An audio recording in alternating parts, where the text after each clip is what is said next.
just off the bat, right off the front here, I'm just going to address the obvious. Yes, I did just get some new jeans. Thank you. Thank you very much. Yeah, I picked them out. I just like the way that they accentuate all the junk in my pockets is why I got them. This is ridiculous here. Every once in a while, though, I'll catch some ladies checking out the keys in my back pocket. What can I say? I got nice keys. Who can blame them? I'm 34 years old. At this point in my life, my only goal is to just not fail at everything I do. That's my only goal. Like, if I can make it an entire day and just fail at most of the things I do, that's a successful day for me. I feel pretty good about myself at the end of that day. I don't know what took me so long, but I finally discovered a little loophole that actually makes it impossible for me to fail at anything, and it's called quitting. Have you heard of this? I love quitting. Quitting's my favorite. I quit everything now.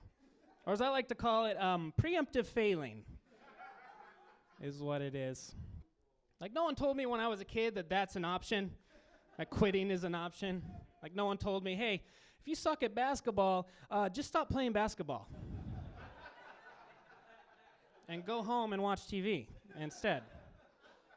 Not everyone gets better. I'm this close to just walking off the stage right now, basically.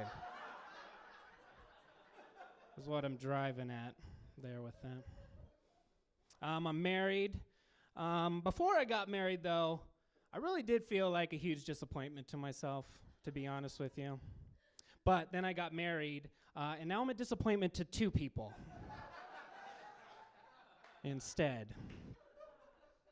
Like, when we were dating, my wife, she saw this potential in me. Like, I was going to start having a successful career. We were going to start a family. I was going to start brushing my teeth.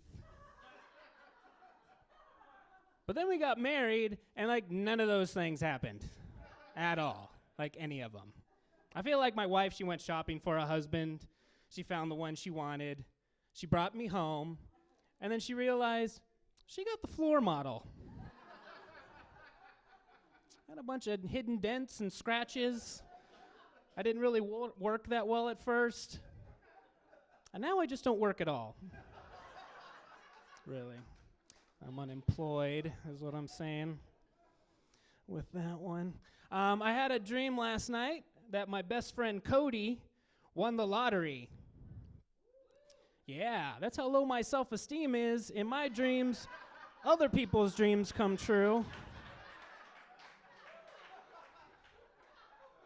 Not me, I'm just the creator of the dream. Why should something good happen to me? No, my dreams, they usually involve me, like, falling off a cliff, or all my teeth falling out, or my hands turning into ping pong paddles for some reason. And those are the good dreams, by the way. I love those dreams. I cherish those dreams. I think what's going on, though, is that my brain is just setting the bar low for when I wake up the next morning. So when I get up, I'm like, well, another day of depression and anxiety, but at least I don't have ping pong hands. So it's a pretty good day so far. Feeling pretty good about myself. There's a phrase I dislike, and I don't really know why I don't like it, but I hate when people are described as being ahead of their time. Like, I really hate this phrase. Like, it's usually applied to, like, musicians or inventors. Like, listen, if you're somebody who creates something that doesn't become successful until years after your death, you're not ahead of your time. You're a failure in your own time, is what you are. Okay? Let's be honest about that. Like, Leonardo da Vinci, like, he's known as being ahead of his time, right? He thought of the idea of flying machines like 400 years before the first airplanes ever existed, right? But he never actually built one, all right? He just drew pictures of them in a notebook. And I'm like, how hard is that? I could do that. Hey, check it out. Yeah, I just invented some rocket shoes. Yeah, there are rockets for your shoes. I don't know how they work or how to build them, but I drew this picture of myself wearing them in crayon. As you'll notice, I'm jumping over a dinosaur on the moon. I don't know, I guess I'm just ahead of my time. That's the only problem with that. I had a traumatic encounter happen to me recently. Kind of serious, actually. It kind of put my life into perspective. Maybe think things through a little bit about my life. You know that movie Life of Pi, where that boy is trapped in a boat with a Bengal tiger? That exact same thing happened to me, except in my car with a cricket. It was basically a scene-for-scene reenactment of that movie. If that boy was afraid the tiger was going to crawl down the back of his shirt, is what was happening in that movie. I mean, that cricket's probably still in my car right now. I wouldn't know because I ditched it on the side of the road and I walked home. It's probably in the towing area where they towed their car. Hey, there's a cricket in here. Let's see what else I want to do. My wife, as I mentioned earlier, like 3 seconds ago, I'm married. My wife, she doesn't like it when creepy guys talk to her. I've noticed this. Like, she doesn't even like it when creepy guys look at her. Like, my wife can look into a crowd of like 1,000 people, and she can pick out the one guy that she knows that she just needs to avoid, right? I was wondering, how does she know which guys are creepy guys? 'Cause aren't all guys creepy guys? I mean, every guy I've ever met is a creepy guy. I even creep myself out sometimes, to be honest with you. So I was wondering, how does she know specifically which guys are creepy guys? Well, I think I figured it out. I saw some of the guys that she was calling creepy guys. And you know what? These creepy guys, they were just ugly guys.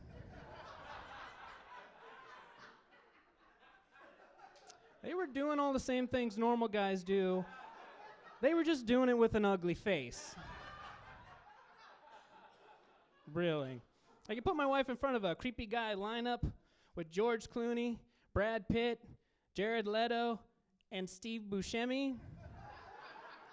Who do you think she's going to pick out of that group? I don't know. There's something about number 4 that's creeping me out. Something about his bulbous eyeballs and greasy hair and crooked teeth. Just putting off a creepy vibe. I don't know why. I can't really figure it out.